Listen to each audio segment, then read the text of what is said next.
What is up, guys? This is Michael C, and you're watching episode 3 of Wave Talks.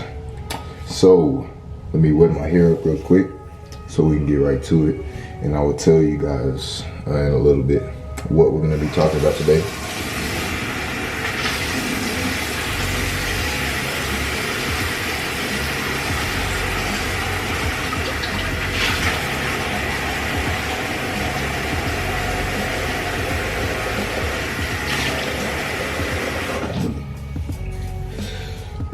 Alright, see what my hair looks like before.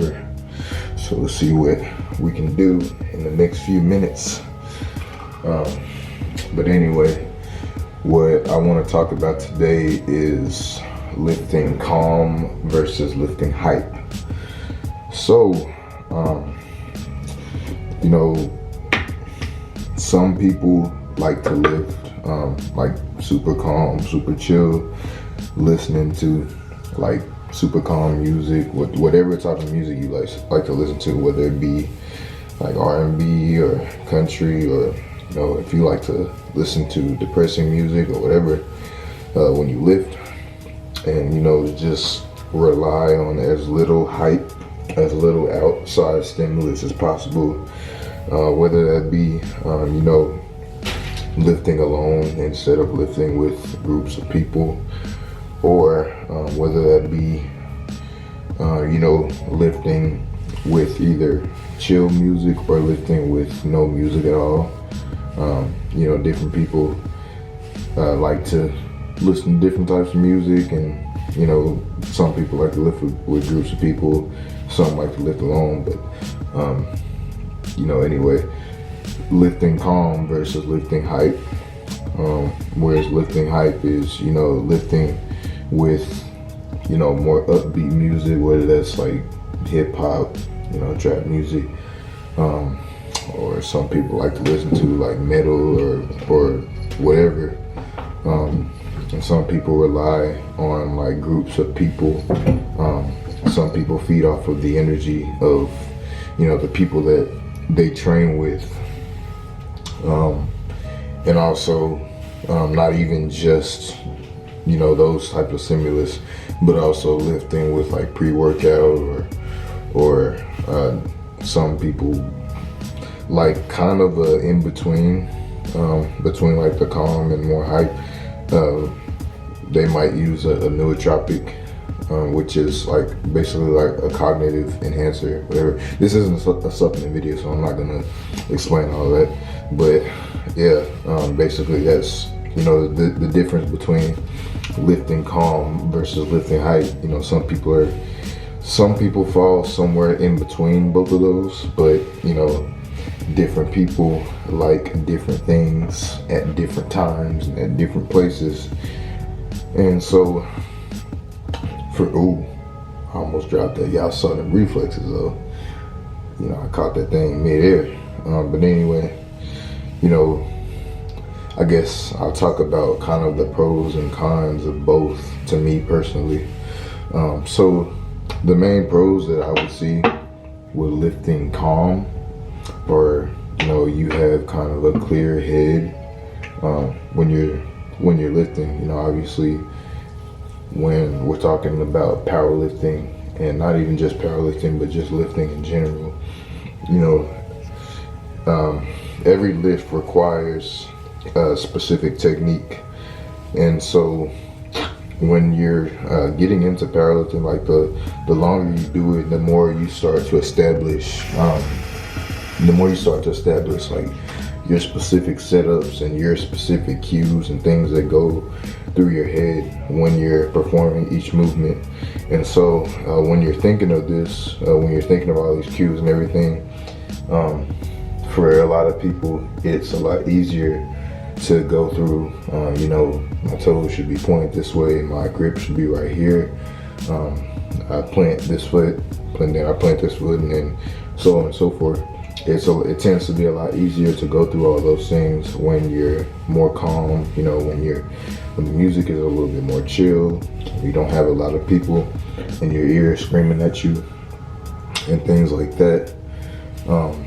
Though that's really the main pro that I would say. There is a lifting calm, and also another pro that I'll kind of get into a little bit later on when I talk about the cons of lifting hype is that you don't have to rely on like all the outside stimulus. You don't have to rely on taking ammonia and always like having to bring that energy. You can kind of just go in and just lift, which is nice sometimes actually. I like to do that the majority of the time. Like when I'm by myself training, I like to kind of just get into a zone where I'm just just lifting pretty much. And the cons of lifting calm are, since you're not feeding off of like energy, since you have very little like outside stimulus that you're using to your advantage to kind of like give you kind of an adrenaline boost, a little kick.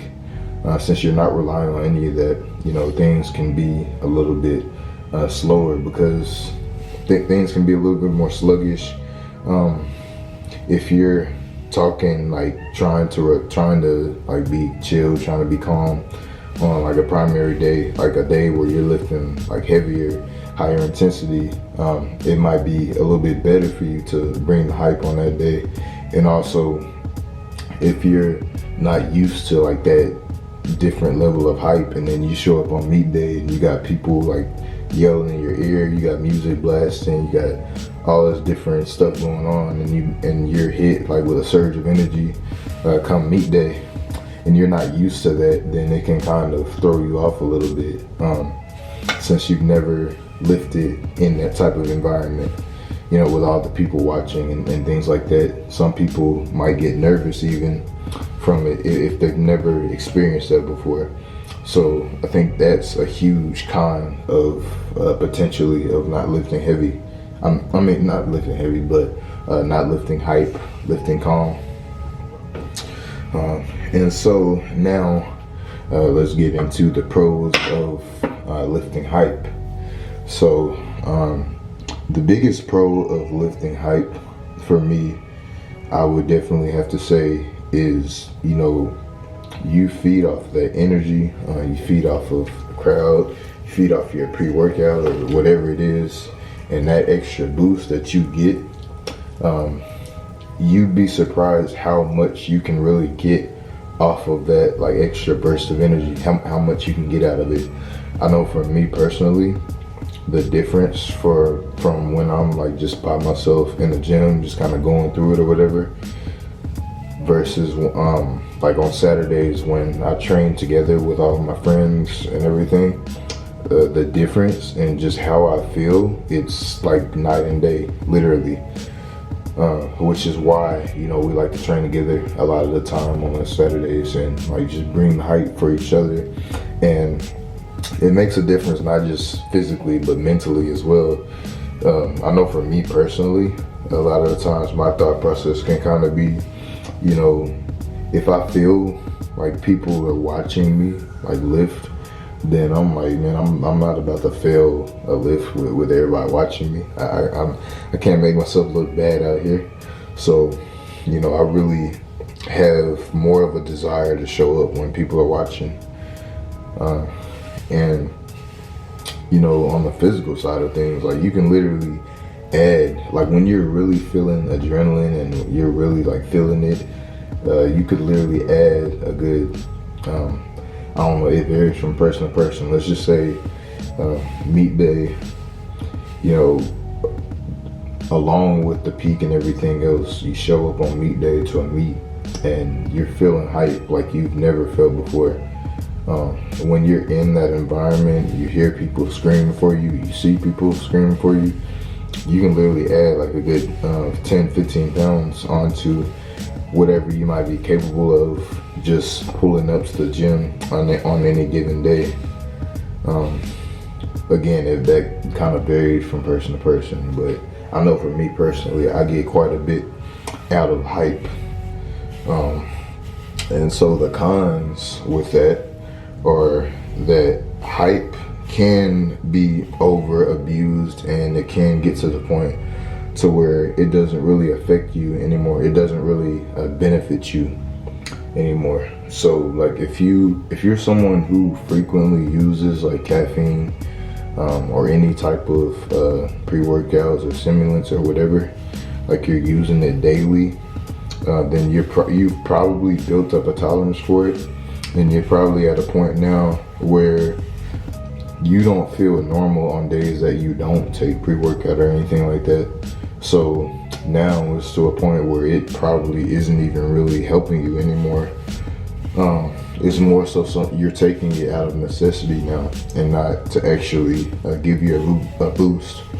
So, and that applies not to just pre-workout, but it applies to like trying to be super hype, even listening to music. Like,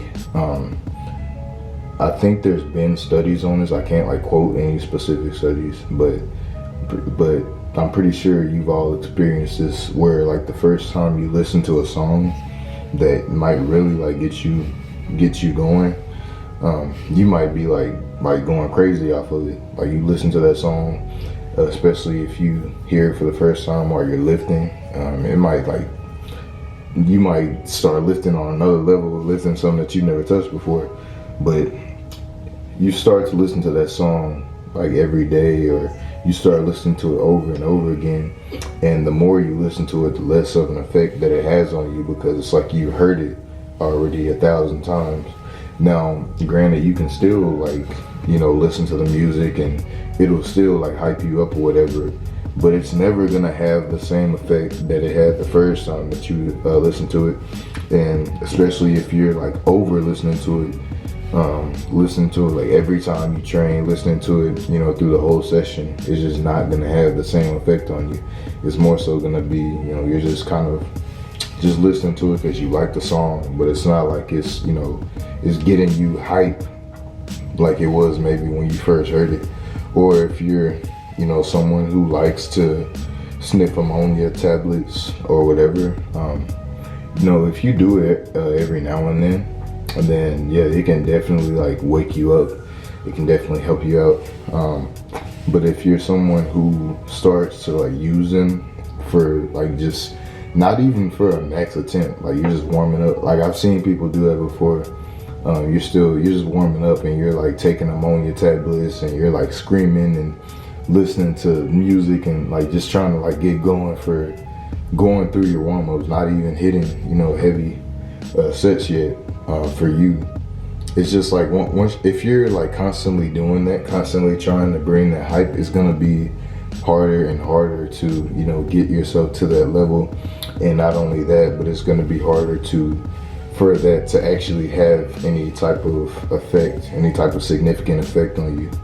So that's a huge con for me for lifting hype, which is why for me personally, I try to limit that to once a week, which is typically on Saturdays.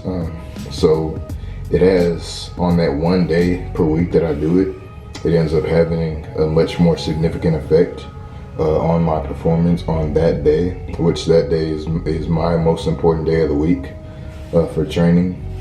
So for me personally, that's what I would recommend for most people. Like you can benefit from a combination of calm and hype lifting. Most people can. So I would personally recommend that you like figure out what day is your most important day of the week, your primary day, or the day that you kind of need that energy the most, and that's the day where you should save all the hype for it on a weekly basis. And even that day doesn't even always have to be like super hype necessarily.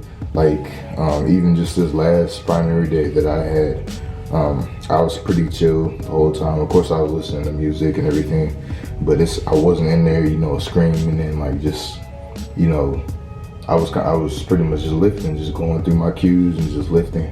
So again, you save that hype for that one day per week. You try to limit your caffeine or pre-workout intake to once or twice per week. Again, with that, I take pre-workout twice a week. on my primary day and on my secondary squat day.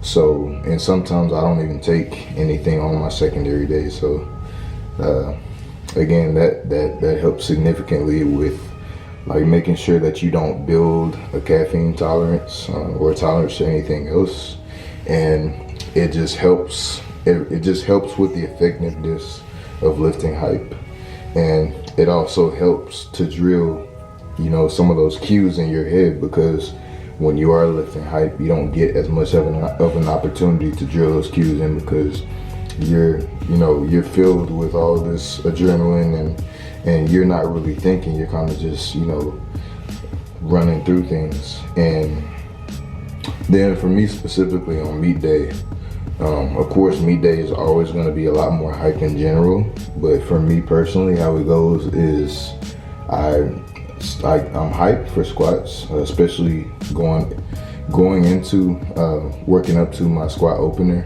and then from that it kind of chills out a little bit, and then for my third I bring the hype again, and then for bench I'm like super calm.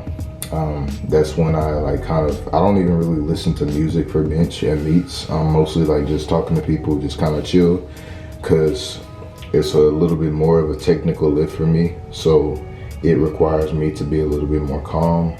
And then for deadlifts, it's kind of a combination of the two. You know, I'm hype, I'm listening to my music, but at the same time, I'm kind of level-headed and just thinking through my cues and making sure that, you know, I'm as consistent as I can possibly be with my setup, because again, it's a very technical setup that requires thinking.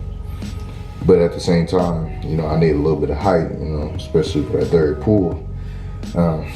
But anyway, that's pretty much all that I wanted to talk about for this video.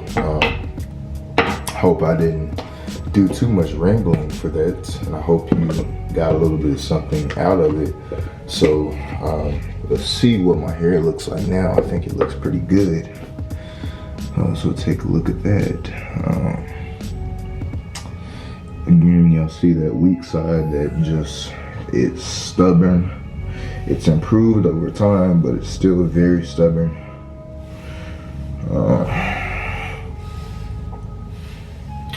Yeah, let's go ahead and put that do-rag on. So again, I hope you guys enjoyed this video. If you did, be sure to like, comment, and subscribe. And also, please, if you have any suggestions for future topics for these videos, and also if you even want these videos to keep going, please just let me know down in the comments. Let me know that you want more of these, and again, give me suggestions for topics for future episodes of these Wave Talks. Again, thanks for watching. Please be sure to like, comment, and subscribe, and I'll talk to you guys next time.